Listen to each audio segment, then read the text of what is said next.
Vendredi le 2 décembre, une grande nouvelle, Vincent Marissal est allé à l'hôpital, puis 95% des gens qu'il a vus, c'est des femmes. Ah ben, on va parler de Valérie, d'Isabelle, la maladie d'Alzheimer.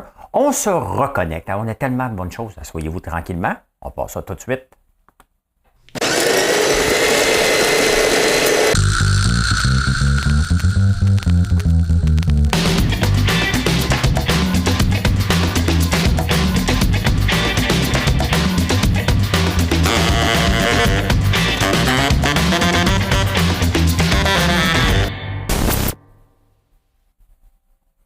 Mesdames et messieurs, 2ELGBTQI+, voici l'énigme du jour. Ah, on est le 2 décembre. Le 2 décembre 1804, il fut nommé empereur. De qui s'agit-il? Et c'est quoi un empereur? On va voir la différence entre un roi et un empereur tantôt, à la fin, à la réponse. Mais tout d'abord, on passe avec les actualités.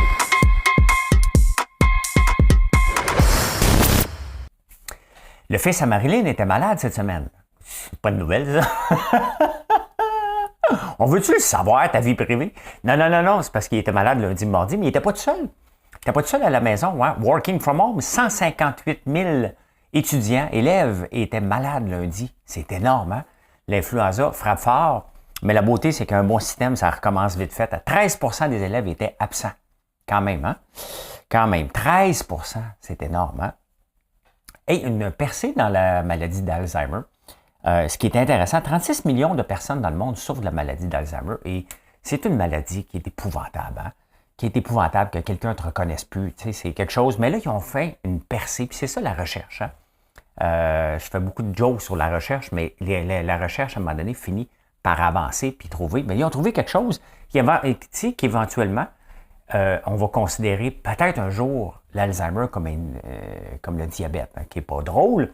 Mais on a des médicaments maintenant pour contrôler ça. Mais ils ont trouvé un médicament qui réduit quand même de 27% la progression. Et c'est une percée majeure, là. Hein? Donc, il y a d'autres effets secondaires, je pense. Je pense que ça donne le diabète, si j'ai bien compris. C'est pas drôle, mais c'est ça pareil. Il y a un lecteur un écouteur, un auditeur qui vient de me faire penser qu'à Montréal, il y a beaucoup d'escouades. Escouade de la mobilité, escouade du couteau blanc, escouade des jeunes de moins de 14 ans, escouade de la mobilité 2, escouade... elle est forte sur les escouades. Hein? On dépense. Mais il me fait penser qu'on devrait avoir une escouade de la finance. Parce que ça m'amène au prochain sujet. On se reconnecte. Hey, la STM, qui n'a pas une scène, OK? Depuis 2016, les gens qui utilisent le transport en commun diminuent. C'est sûr qu'il y a eu la pandémie, mais il y avait déjà une tendance vers le bas. Et le nombre d'autos augmente. Voyez le message de Valérie Plante. Il y a quelque chose qui se passe dans son message. Elle veut tout nous envoyer en vélo, mais on prend plus souvent l'auto, puis on ne prend pas l'autobus. Donc, en plus de jamais couper dans la STM, là, ils sont obligés de le faire, puis ils n'ont pas une scène, bien, le nombre d'usagers, attendez un peu, là, diminue de 48% depuis 2016. Moins 400 000 personnes depuis 2016 prennent l'autobus par jour. Moins de 400 000 par jour qui prennent l'autobus. C'est énorme. Mais pendant ce temps-là, juste au mois de septembre, 1,5 million de dépensés pour nous dire que c'était bon de prendre le transport en commun. Sincèrement, les élections peuvent s'arriver qu'on fasse ça tout de suite. Merci. Hop, c'est-tu bloqué, là? À bloquer? Excusez. Excusez-moi. Voyons. Je vais être à flusher, elle. Non, mais ça n'a pas de bon sens. Vous allez me dire que c'est pas elle, c'est encore la STM. Mais tu sais, à un moment donné, là, ça part d'en haut. Moi, là, je suis dirigeant d'entreprise. Si ça chie à n'importe quel niveau, je suis responsable. On ne peut pas recréer un autre Gérald Tremblay qui ne savait pas rien, là. 1,5 million au mois de septembre. Pensez-vous que ça va vous dire « Oh, je t'en mange. Oh non, je viens d'entendre une pub. Non, ça a l'air le fun dans le métro, mais arrêtez ça tout de suite. » Mais non.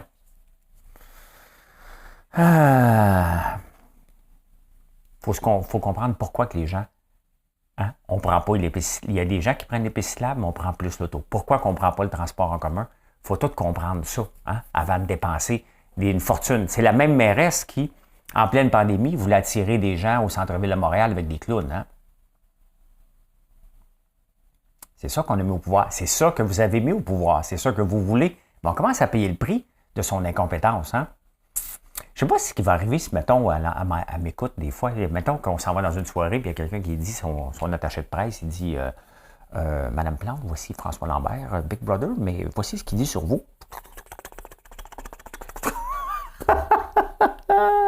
Non, mais à un moment donné. Isabelle Hudon, quelle femme fantastique, hein, qui était la déléguée du Québec à Paris à un moment donné, qui était à Sun Life. C'est une femme comme on en veut au Québec, qui devrait éventuellement être la première ministre. Elle devrait se lancer en politique, selon moi. Elle a fait, elle travaille pour la Banque de développement du Canada. Et, comble de dépenses extrêmes, est allée à Londres dépenser en première classe. Hey, on va-tu envoyer la présidente de la Banque de développement, une femme qui était déléguée du Québec, une ancienne présidente, on ne l'enverra pas en classe économique. Moi-même, je ne voyage même pas en classe économique, si je peux, là, OK? Sauf que, bon, elle a pris un billet non remboursable, donc elle a payé la totale. C'est pas elle, son équipe. 11 500 $ pour aller à Londres. Hein? Je vais à Londres, voudrais faire du cinéma. On s'en fout. OK, c'est un organisme indépendant. C'est la présidente. On va y sacrer patience, là. Sincèrement, là, pensez-vous vraiment que à un moment donné, il faut chercher les bébites ailleurs, là, hein? Ça ne nous regarde pas. C'est sûr, je m'attends pas à embarquer dans l'avion, moi, en première classe, pour regarder, puis je la connais, c'est une connaissance, que j'ai déjà rencontrée, là. Isabelle, c'est là! Viens t'asseoir, je te paye la traite. Voyons donc, toi. Des fois, là, vous cherchez des bébites, là. Ça ne vaut pas la peine de chercher ça, là. C'est laissons-la gérer, et c'est normal. C'est normal qu'elle voyage en première classe. Maintenant, faites-tu 8 voyages par semaine? Là? La réponse est non. L'Alberta veut se séparer. Et là, la Chambre de commerce de Calgary dit « Ouais, mais là, c'est parce qu'on va avoir, ça a déjà des impacts. » C'est sûr que même n'importe quel État, regardez ce qui se passe au Brexit. L'Angleterre avait le vent dans les voiles, ça allait super bien, ils veulent se séparer. Regardez le bordel. Hein? Le bordel là-bas. Le Québec, dès qu'il a mentionné, on n'a même pas parlé de séparation en 1976, il y a René Lévesque qui rentre au pouvoir, et les PQ, puis les sièges sociaux se sont vidés. Là.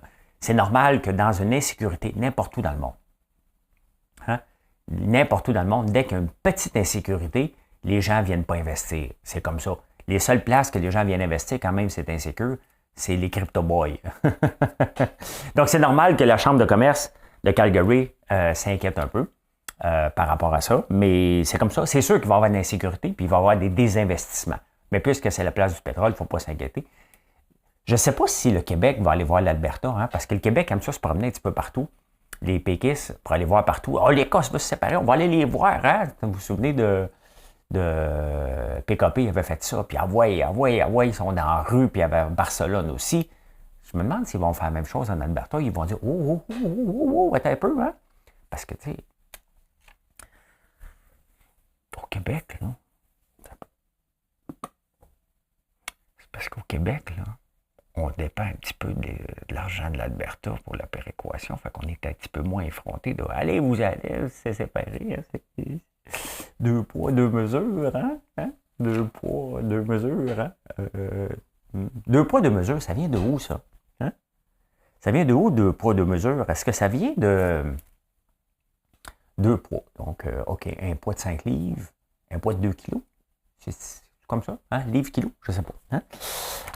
Et les fronts communs des syndicats. Les syndicats vont se mettre ensemble encore. Mais ça me sont toujours ensemble quand il y a le temps de réclamer.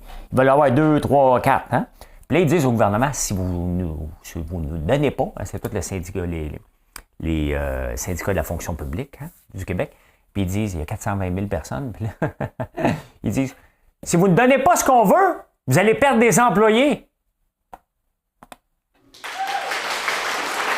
Hey François, j'espère que tu as compris, hein, François Legault, donne-le pas. C'est parce qu'il y a une augmentation de 9 % des employés de l'État. Hein? Donne-le pas ce qu'ils veulent. Tu vas avoir de l'attrition normale, donc tu vas avoir de l'air brillant.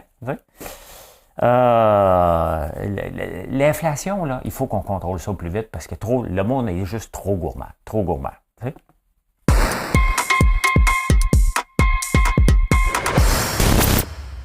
T'es un peu mêlé parce que je m'en vais au Québec.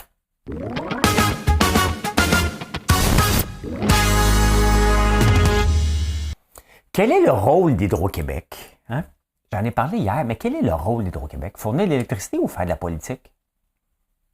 Hydro-Québec n'a pas un mot à dire sur qui va connecter ou non. Hein?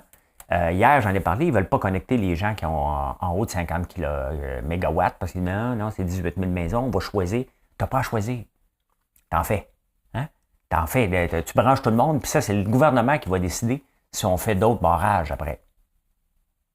Tu n'as pas à décider. Honnêtement, là, regarde, si Sophie Brochu, ça va être la première ministre, qu'elle aille faire le rôle de premier ministre, mais là, le dirigeant d'Hydro-Québec, son rôle, c'est de livrer de l'électricité puis ramener des dividendes. Donc, s'assurer que ça coûte le moins cher possible pour apporter le plus de revenus possible. Donc, après ça, il reste de l'argent, on appelle ça un dividende. Hein?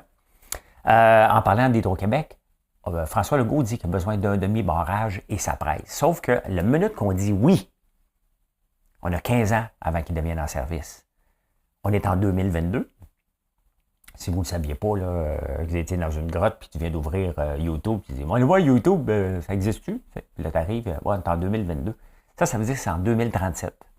En 2037, toutes les autos vendues au Québec vont être électriques. On va prendre, nous, notre électricité d'ici ce temps-là. Il n'y en a pas assez.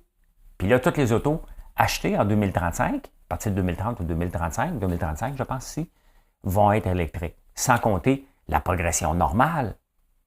C'est impossible. C'est impossible. Je vous en parle presque à chaque jour parce que là, ça commence à péter à travers le monde, ces histoires-là d'auto électriques puis les branchements. On se rend compte que, OK, mais là, une place, c'est au charbon, l'autre place, c'est au gaz. Ici, on n'aura pas assez. C'est un problème, là. C'est un problème. On est allé... on met la charrue devant les bœufs. Ça, c'est quand normalement, un bœuf tire la charrue. Hein? La charrue, c'est ce qui m'a tombé sur le pied. C'est pas la fille d'OnlyFans, là.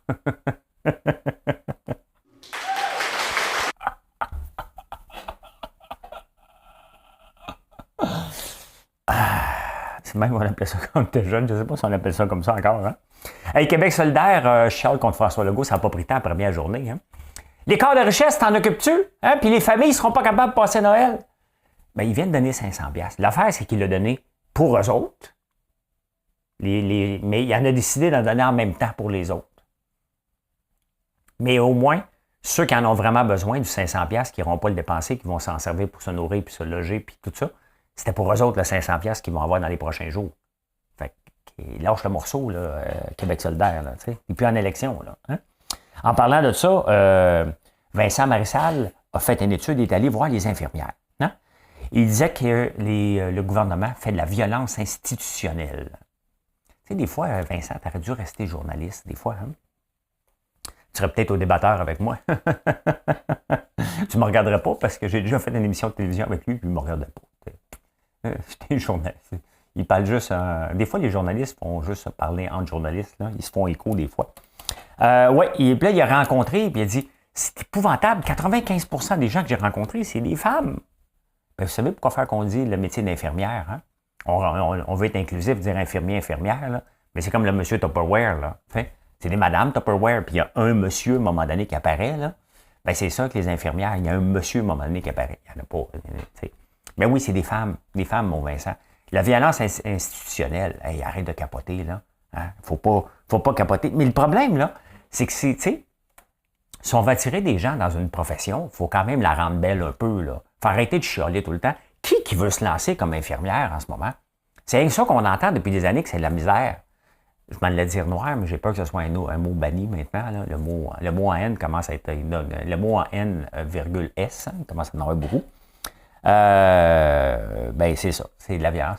Cependant, ce qui a raison, c'est qu'il faut arrêter les agences de placement. Et les agences de placement ne devraient pas prendre les quarts de jour, les quarts de soir. Mais pour ça, il faut enlever le temps supplémentaire obligatoire. On retourne en rond, on n'est pas capable, on a peur de prendre une décision. Si on ne prend pas des décisions, on reste dans notre boîte. Dans notre boîte, on se fait écho. Donc, il faut sortir de la boîte parce que sinon, on se fait écho et ça n'avance pas. Hein? François Legault et les jeunes, est-ce que c'est peine perdue? Le problème, c'est que la CAQ se dit le parti de l'économie. Hein. D'ailleurs, la CAQ que 5 comptes agréés dans son parti. Donc, on s'attend à ce que hey, écoute, ces autres sont toutes des Pierre-Yves McSween, ça va bien, ils vont contrôler les finances. Augmentation des dépenses de 9%. Hein. Oui, il y a eu la pandémie, mais même avant ça, il augmente les dépenses. Donc, on s'attendait à beaucoup, beaucoup mieux de l'équipe de la CAQ sur les dépenses. Définitivement, on s'entendait beaucoup mieux que ça. Et est-ce que les jeunes vont voter pour un parti qui ressemble à François Legault? Rien de mal, là. Mais si tu veux parler aux jeunes, il faut que tu agisses en plus jeune. Faut que tu les attires. Va faire Big Brother, ça attire des jeunes.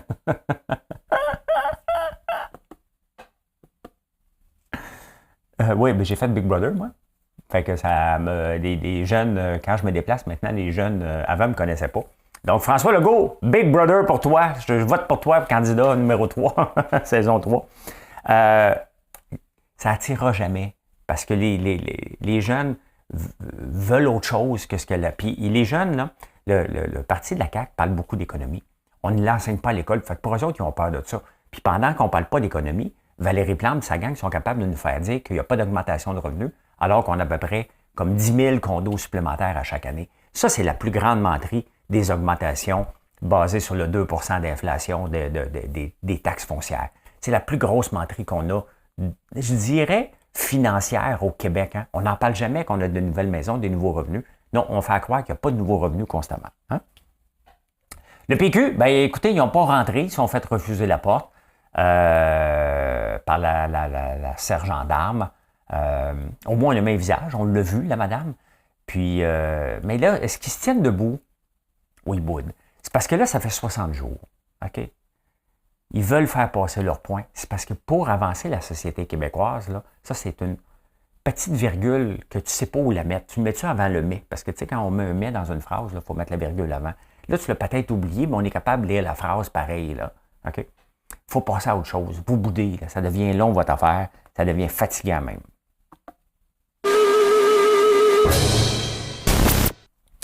Hey, êtes-vous tombé sur la tête? Je suis tombé sur un article, là, un livre que je pense que je vais acheter, de Bezos Blueprint. Et c'est intéressant parce que que vous aimez ou non Jeff Bezos d'Amazon, il n'a pas bâti un empire en étant pourri, là. Il n'a pas bâti un empire en exploitant le monde. Il a bâti un empire avec une façon de penser, en voyant une problématique dans un marché, en y croyant longtemps, en commençant dans un garage. Maintenant, sa philosophie, qui me rejoint tout le temps, parce que j'appelle encore ma compagnie une start-up, et lui aussi, Amazon, on s'entend, c'est un gros, mais lui, c'est le jour 1. Toutes les entreprises sont le jour 1. Hein? Et une des choses que Jeff Bezos il a lu, puis il s'est informé, hein? Et lorsqu'il écrit des textes, il écrit des textes pour les gens de 8, qui ont 8 ans. Hein? Shakespeare écrivait des textes pour 11 ans. Mais ça a l'air compliqué, Shakespeare, mais la plupart des gens, quand on fait de la radio ou de la télévision, ou même quand je vous explique, ben, je ne pense pas que vous avez 11 ans ou 8 ans, là, mais j'essaie de m'assurer que quand j'explique quelque chose de complexe, que ça soit simple. Sinon, j'en parle pas. Il y a bien des affaires que je parle pas, hein? Hein? Avant que tu le dises, là. Il y a bien des affaires que tu ne devrais pas parler, hein? Mais notre cerveau n'est pas fait pour penser. Hein? Ben non. Hein? Il y en a qui pensent, faites mes recherches. Arrête de faire tes recherches, là. Notre cerveau n'est pas fait pour être pensé. La job de notre cerveau là, est faite pour garder l'énergie pour survivre. On se lève le matin et dit OK, parfait, il faut que j'envoie un boost d'énergie parce que là, il n'a pas mangé de la nuit. C'est comme ça que notre cerveau fonctionne. Ça, c'est pas Jeff Bezos qui le dit. Mais vraiment intéressant, vraiment intéressant. Tu sais, mettons qu'on a soif, là. C'est ça qui parle dans le livre. Mettons qu'on a soif, on dit hey, il faudrait que j'aille boire. Mais par le temps là, que on va boire notre cerveau avant que l'eau qu'on boit se ramasse dans notre système pour dire « t'as plus soif », ça prend 20 minutes. Mais puisqu'on le boit, notre cerveau dit « OK, parfait, j'ai plus soif ». Alors qu'il y a encore soif, mais il n'y a plus soif. Donc, revenons à Jeff Bezos. Lorsqu'il parle à ses employés, Jeff Bezos est le plus grand vendeur de l'histoire moderne, tout simplement. Hein? Donc, on parle du temps du mindset, ça me fait rire, mais il a hacké le cerveau des gens. C'est ça son succès. C'est qu'il a hacké notre cerveau en faisant des phrases attends un peu, la moyenne des phrases de Jeff Bezos est de 16 mots. Pour être efficace, normalement, c'est 18 mots. Il était capable d'amener ça à 16 mots. Et un exemple de Shakespeare qui est très punché, puis honnêtement, je vais essayer de m'adapter parce que lorsqu'on écrit un texte, hein, puis c'est ça, à un moment donné, si tu veux faire véhiculer tes valeurs, vendre ton rêve, il faut écrire des textes, il faut que tu parles aux gens. Bien, un des exemples, c'est The Queen is dead, my lord. Hein? Le dead, il est passé à côté. Mais si on dit The Queen, my lord, is dead. Vous avez le fond à la fin, là. Mais c'est comme la locomotive puis la cabosse à la fin. Hein? Ça ressemble à quoi une cabosse? Parce que moi aussi, je me suis demandé c'était quoi. Je vais vous montrer c'est quoi une cabosse. Une cabosse est partie en voyage. C'est ça une cabosse. C'est le train en arrière, là. Tu sais, il y a la locomotive en avant et il y a le train en arrière. Donc, lorsqu'on écrit un texte, et je l'avais déjà remarqué, puis des fois, on n'est pas toujours inspiré, mais la première phrase, c'est ta locomotive. Elle doit être punchée. Les 35 prochains mots, là, les gens ont 15 secondes pour les lire. Si tu n'es pas capable d'accrocher des gens dans les premiers 35 mots, ton texte, quand même qui est beau, ne servira absolument à rien. Et à la fin, ça te prend une cabosse, quelque chose. Donc, un des exemples que j'avais déjà fait, un des textes avait plus pogné, puis là, je commence à comprendre. Change de job, man. On s'entend, c'est punché. Et je termine avec y penser, non, en parler, c'est réfléchir, quelque chose comme ça. Donc, je termine encore avec une chose qui est punché. Ça avait été vu, je pense, 3 millions de fois, ce texte-là. Donc, c'est ce que Jeff Bezos nous enseigne. Lui a réduit ça à 16 mots et il y a tout le temps des phrases punchées. Il y a le moins de mots possible lorsqu'il essaie de véhiculer. Parce que lorsqu'on veut vendre quelque chose, embarquer les gens dans notre histoire, il faut être capable de trouver les bons mots pour ça. Donc, c'est ça l'histoire de Jeff Bezos. Le livre est toujours intéressant. The Bezos Blueprint, je pense que je vais l'acheter, mais j'ai trouvé ça vraiment, vraiment intéressant de voir. Parce que le succès de Bezos, entre autres, c'est qu'il a hacké notre cerveau pour nous faire vendre son idée. Et ça, il faut y lever notre chapeau.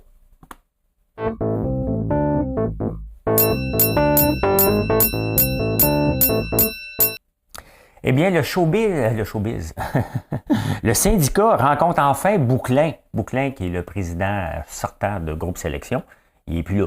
Fait que, il a décidé après 2 semaines, il est enfin rejoignable. Mais quel désastre, hein? Un gars qui se balance complètement des gens. Il doit de l'argent à 750 entreprises. Il y a 750 entreprises qui sont faites fourrer par la croissance effrénée d'un gars qui avait un train de vie pas mal trop dépensier et qui ne gérait pas son entreprise. Quand tu passes 3 CFO dans la même année, il y a un problème de gestion. Il se pousse parce qu'il voit bien que c'est le bordel, que c'est pas gérable, puis que dans le fond, le président leur demande de faire des affaires. Les CFO se poussent, tout simplement. Bien, il y a 750 entreprises, il y en a jusqu'à 5 millions. Mais tu sais, à un moment donné, là, à quel moment que tu arrêtes, puis tu vas le voir, le gars, puis tu dis, je te donnerai plus de service, là, ça devient trop dangereux. Mais tout le monde a embarqué dans cette folie-là que l'économie était pour toujours continuer, qu'on peut emprunter à l'infini, les RPA, le gouvernement va toujours nous sauver. C'est ça ce que ça donne. Donc, les 750 entreprises se sont fait avoir, mais ils ont participé au fait de se faire avoir. Hein? Parce qu'à un moment donné, il faut que tu mettes un break, puis tu te dis, regarde, tu vas me donner de l'argent, sinon j'arrête de te vendre. Ça donne quoi de vendre, d'offrir des services si tu sais que tu ne seras jamais payé? Mais les banques vont passer en avant. Là. Ces 750 entreprises-là risquent de ne pas voir une scène de ça. C'est énorme. C'est plate, mais il y a des leçons à tirer des entreprises qui offrent des services à un moment donné pour dire, c'est assez, je vais avoir de l'argent. Et de deux, moi aussi, des fois, là, j'ai des comptes à payer, puis il y a des entreprises qui travaillent avec moi qui me disent, ben là, paye-moi. Ils ne me menacent pas, là, mais paye-moi. Puis pourtant, je n'ai pas de dette, là. Mais c'est comme ça. Puis moi aussi, des fois, j'appelle des gens pour dire, ben là, regarde, je ne livre plus rien, là. Commence à me payer. C'est normal que ces deux affaires-là se suivent. Ce travail-là n'a pas été fait. Ça donne ce que ça donne. Et tu as un président qui, les 3 premières semaines de déclarer faillite, de se mettre sous la protection, n'est pas disponible. Ben, c'est ça que ce que ça donne. Hein? Hey, Toyota versus Tesla. Hein? Tesla, c'est profitable. On voit Elon Musk qui achète Twitter en vendant du Tesla, puis envoie SpaceX, il finance ça. Hein? Une auto vendue chez Toyota par profit, par auto, en moyenne 1300$. Chez Tesla, 9000$. Là, vous allez dire, hey, c'est bon, c'est bon. Oui, mais c'est quoi? Hein? C'est les gouvernements à travers le monde qui subventionnent les autos électriques. Pendant ce temps-là, ça ne revient pas dans l'écosystème, là. Ça s'en va dans les poches d'Elon Musk. C'est ça. Hein? La différence là, de 7000$, c'est à peu près les crédits d'impôt. C'est sûr que là, en haut de 100 000, c'est pas toujours disponible, mais là, il faut regarder au travers des pays, puis on fait d'autres autos. Mais quand, puis je le dis depuis le début, là, quand un gouvernement donne un crédit d'impôt, il ne le donne pas à l'individu. C'est pas l'individu qui le donne, c'est ta compagnie. Tesla fait 9000$ de profit par auto grâce au gouvernement. Ça ne revient pas dans les poches, ça. Hein? Donc, ça, c'est. Puis les autres font plus de. Ils en font des autos électriques, Toyota, Mais la plupart, c'est des voitures à combustion. Donc, vous voyez, là, c'est ça, la différence. C'est pas parce qu'il est bien plus brillant, c'est parce qu'il y a des subventions pour toutes ces autos vendues, à peu près. On serait sorti avec l'augmentation. Hier, la bourse a éclaté, vraiment. Là. Pouf, encore un autre. Mais ça, ça fait 2 fois, là. Hein?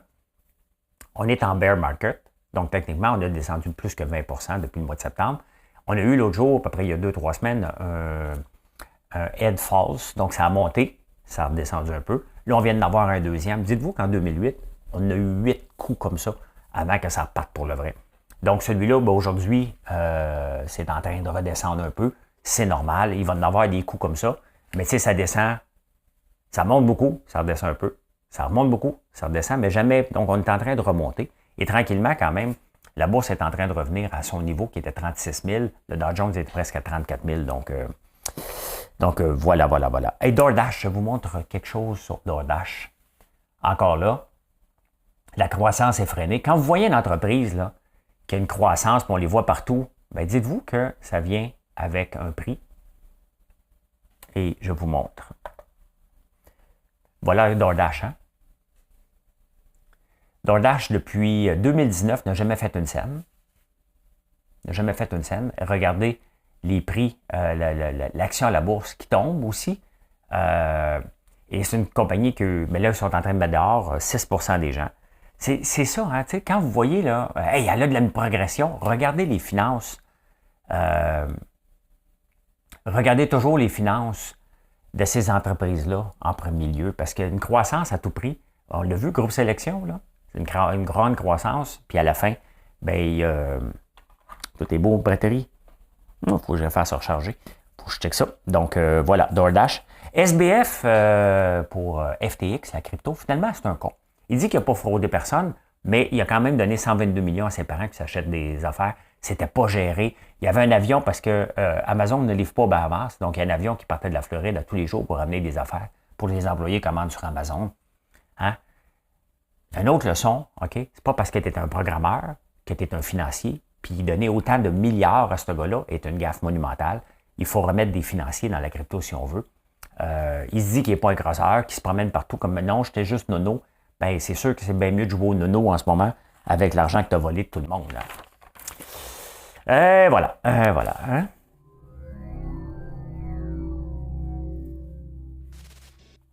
Donc, j'ai-tu du son? Je vais juste checker quelque chose. OK, ouais. Bon, j'avais un son. Hey, la baguette française au patrimoine immatériel de l'UNESCO. Est-ce que vous saviez que ça existait, ça? Donc, j'ai été voir. J'ai dit, OK, mais la baguette française, elle est là. Y a-t-il quelque chose qu'on a? Le Canada n'a rien là-dedans. Rien. Mais j'ai regardé qu'est-ce qui était disponible. Il y a l'art de la blouse traditionnelle avec broderie sur l'épaule. Élément de l'identité culturelle en Roumanie. Nous, on pourrait avoir la ceinture fléchée. Qui c'est qui veut pas? Comment ça se fait qu'on n'a pas la ceinture fléchée là-dedans? Il y a la baguette, tabarnouche, puis les autres, ils ont l'art de la blouse traditionnelle. On pourrait avoir les cuillères aussi, là. Dans le temps, les petits, les petits. Fait qu'il m'a regardé. Je m'en ai dit des vulgarités. La culture apicole en Slovénie, un mode de vie. Oh my God, ils font de l'apicole. Ben, tiens. Hein? Nous, on picole ici.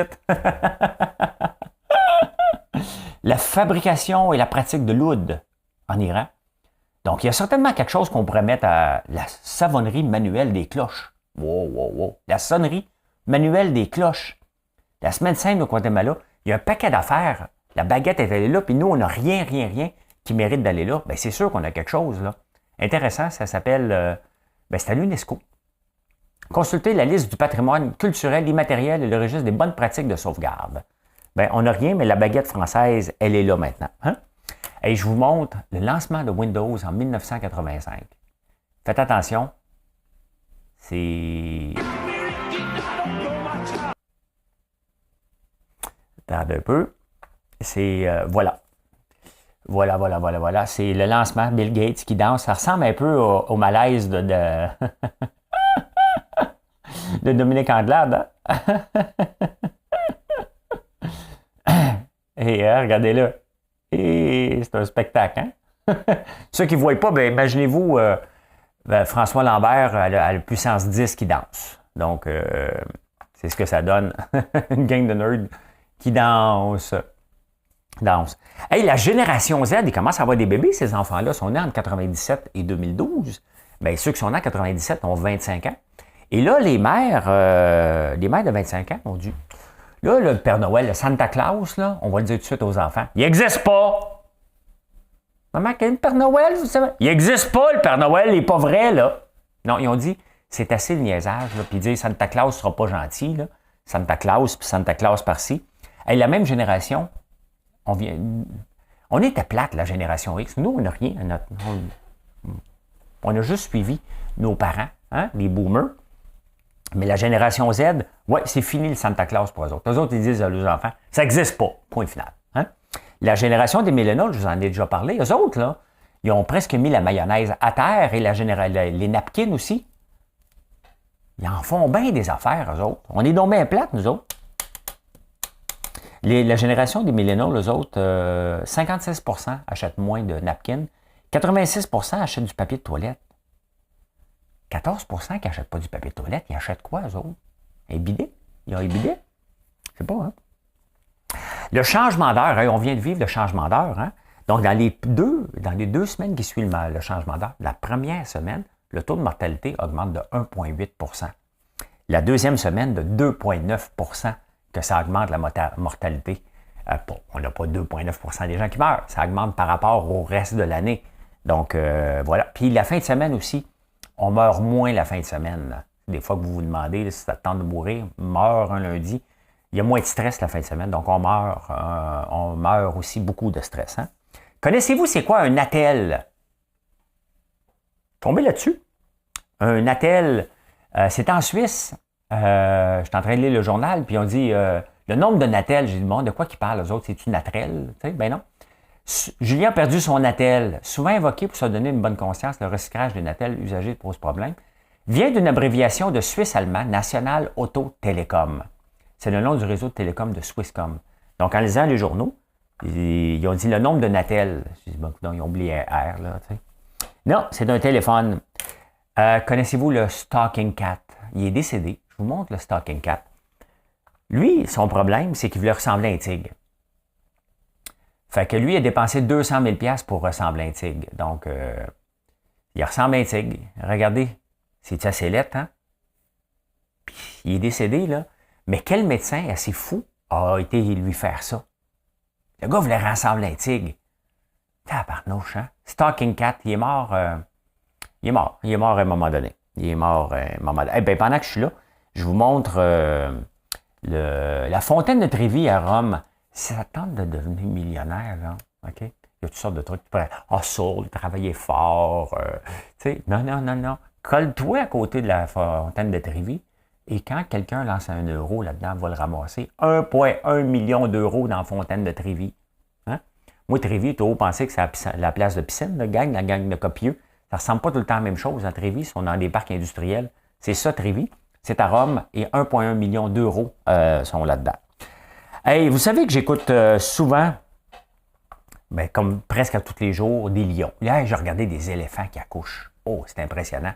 J'ai vu un éléphant battre son petit parce qu'il était endormi. Elle te le garochait partout pour te le réveiller. C'était spectaculaire quand même. La lionne, là, est snowroad, la petite maudite. Hein? Parce qu'elle veut voir si le lion l'aime toujours. Hein? Parce qu'elle fait des fois, elle va attirer d'autres lions dans la gang, puis elle va commencer à s'en occuper un petit peu pour voir si son homme va va aller battre les autres lions.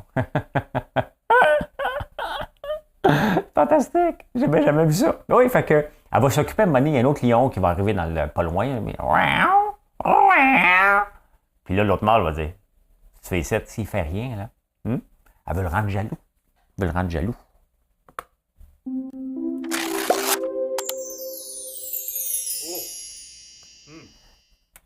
Hey, on se lance en affaires parce qu'on va être le boss. C'est moi le boss. Hein? Pourquoi tu te lances en affaires? Tu es curé de travailler pour quelqu'un. Faut vous annoncer tout de suite. Hein? Tout le monde est un boss. Et le boss des entrepreneurs, ce sont les clients. Il ne faut jamais l'oublier. J'ai toujours les clients. Mesdames et messieurs, 2 LGBTQI+, voici l'énigme du jour. Eh bien, l'énigme du jour, le 2 décembre 1804, Napoléon Bonaparte devient empereur de la France. Pas un roi, hein, parce qu'il y a une différence entre un roi et un empereur. Certainement, des gens le savent, moi je ne le savais pas. Le roi règne sur un royaume, l'empereur est le dirigeant de l'empire. C'est le pape qui l'avait mis là, ça faisait 1000 ans que la France n'avait pas d'empereur. Donc, il y en a eu 3, Napoléon I, Napoléon II, Napoléon III. Après ça, ça s'est arrêté, là. Donc, voilà, hein? C'est intéressant. C'était Napoléon Bonaparte que je cherchais. On dit que il n'était pas si petit que ça. Hein? On dit qu'il était petit, là, le complexe de Napoléon. Non, il n'était pas si petit que ça. Eh bien, monsieur, madame. Mission accomplished. C'est ça que je peux dire aujourd'hui. Merci d'avoir été là. Je vous souhaite une excellente journée. Venez le voir sur François Lambert.one. N'oubliez pas de vous abonner ici. Je ne vous l'ai même pas demandé une fois.